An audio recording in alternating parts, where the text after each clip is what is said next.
नमस्कार।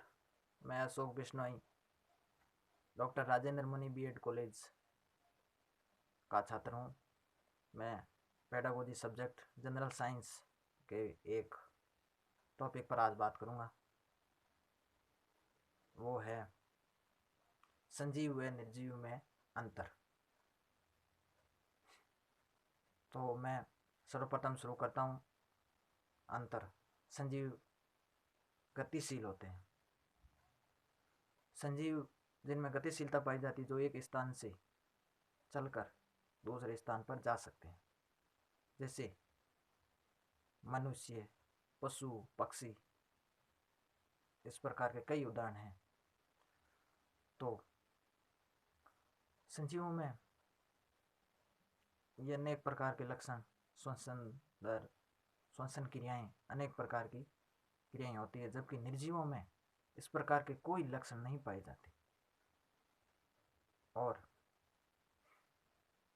जैसे देखा जाए तो पेड़ पौधों में भी संजीव होते हैं। उनमें लक्षण देखिए, जैसे सूरजमुखी जो अपना फूल हमेशा सूरज की तरफ ही मुख रखती है फूल का, उसी प्रकार निर्जीव में इस प्रकार की कोई क्रियाएं, लक्षण नहीं पाए जाते। नंबर 2, संजीव हमेशा संवेदनशील होते हैं। जैसे देखा जाए, उदाहरण के तौर पर समझा जाए तो जैसे हमारा हाथ कहीं गर्म चीज से छूता है, जब कोई कील हमारे पाँव हाथ में चुभती है तो हम तुरंत वहाँ से हटा लेते हैं। तो संजीवों में संवेदनशील की क्रियाएं पाई जाती, और निर्जीवों में संवेदनशील जैसी कोई प्रक्रियाएं नहीं होती है। और देखा जाए तो आगे का लक्षण, संजीवों में प्रजनन की क्षमता होती है, जो अपने समान अनेक प्रकार के जीव उत्पन्न कर सकते हैं और अपने वंश को बनाए रख सकते हैं। पेड़ पौधों में भी बीजों में अंकुरण की क्षमताएं होती हैं, जिससे वो अपना आगे का अस्तित्व बनाए रखते हैं। और निर्जीव जिनमें प्रजनन प्रकार की और अन्य प्रकार की कोई क्रियाएं निर्जीवों में नहीं होती। और आगे देखा जाए तो संजीवों में उत्सर्जन की क्रियाएं भी होती हैं। देखा जाए तो निर्जीवों में उत्सर्जन प्रकार की कोई क्रियाएं नहीं होती। उदाहरण के तौर पर समझा जाए उत्सर्जन क्या होता है, जैसे हम हमारे शरीर से अनेक प्रकार के हानिकारक पदार्थ पाए जाते हैं। उन हानिकारक पदार्थ जो शरीर से बाहर निकालते हैं हम, तौर पर जैसे पसीना हमारे शरीर से अनेक प्रकार के हानिकारक पदार्थ बाहर निकालता है, और हम भोजन करते हैं, उनका मल का भी त्याग करते हैं। अनेक प्रकार के उत्सर्जन की क्रियाएं संजीवों में पाई जाती है।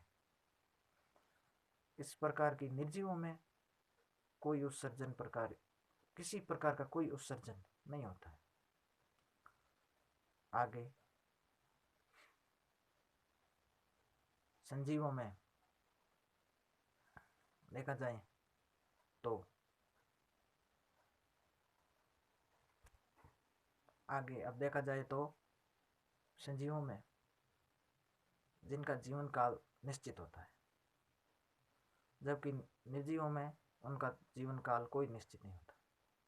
जैसे संजीवों में माना जाए तो मनुष्य का उदाहरण लेकर ही देख लेते हैं।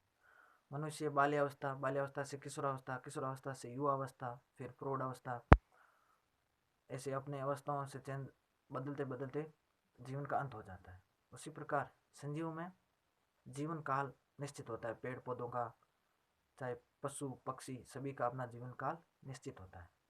उसी प्रकार निर्जीवों में किसी प्रकार का कोई जीवन काल निश्चित नहीं होता है। उनकी उनकी जीवन अवधि का कोई आंकलन नहीं किया जा सकता।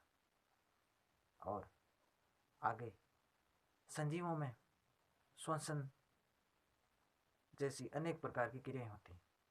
श्वसन करते हैं, और जैसे मनुष्य को उदाहरण लेकर देखें तो ऑक्सीजन ग्रहण की जाती है, कार्बन डाइऑक्साइड को छोड़ा जाता है।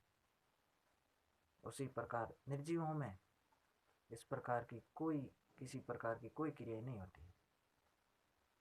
तो यूं देखा जाए तो संजीवों में अनेक प्रकार की, हजारों प्रकार की क्रियाएं होती हैं। गतिशीलता, संवेदनशीलता, प्रजनन, उत्सर्जन, हमने अनेक प्रकार की बातें की संजीवों के बारे में। तो निर्जीव जिनमें न श्वसन की क्रिया होती है, ना गतिशीलता होती है, ना संवेदनशीलता होती है, इस प्रकार की निर्जीवों में किसी प्रकार की कोई क्रियाएं नहीं होती है। और संजीव और निर्जीव यूँ समझा जाए तो संजीव अपने जीवन यापन अनेक प्रकार की परिस्थितियों को झेलकर भी करते हैं। निर्जीवों में उनमें किसी प्रकार की कोई परिस्थिति आने पर उनका कोई संकट नहीं होता।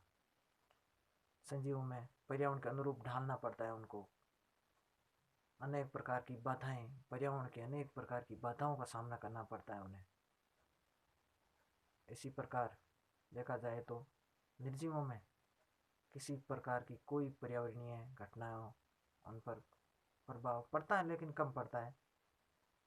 संजीवों में अनेक प्रकार की बाधाओं का सामना करना पड़ता है। तो इसी के साथ मैं अपनी वाणी को विराम देता हूँ। धन्यवाद।